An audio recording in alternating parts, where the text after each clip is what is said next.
ஆலந்தூரில் பொதுமக்களுக்கு இடையூறாக நடைபாதை ஆக்கிரமித்திருந்த 400 கடைகள், மேற்கூரைகள், பொருட்கள் அகற்றம். நெடுஞ்சாலைத்துறை அதிகாரிகள் நடவடிக்கை. சென்னை ஆலந்தூர் MKN சாலையில் உள்ள மழைநீர் கால்வாய் மீது பாதசாரிகள் நடக்க நடைபாதைகள் அமைக்கப்பட்டுள்ளன.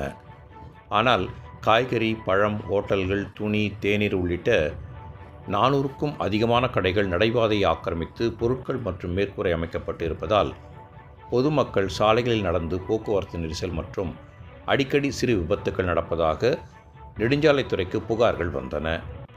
இதையடுத்து நெடுஞ்சாலைத்துறை உதவி பொறியாளர் விக்னேஷ் தலைமையில் நெடுஞ்சாலைத்துறை அதிகாரிகள், பரங்கிமலை போலீசார் இணைந்து அதிரடி நடவடிக்கை எடுத்தனர். நடைபாதையை ஆக்கிரமித்திருந்த 400க்கும் மேற்பட்ட கடைகளின் மேற்கூரைகள், பொருட்களை அகற்றினார்கள். மேலும் கடைகளின் முன் நடைபாதையை ஆக்கிரமிக்கக்கூடாது, மீண்டும் நடைபாதையை ஆக்கிரமித்தால் சட்டப்பூர்வ நடவடிக்கை எடுக்கப்படும் என அதிகாரிகள் எச்சரித்து சென்றனர்.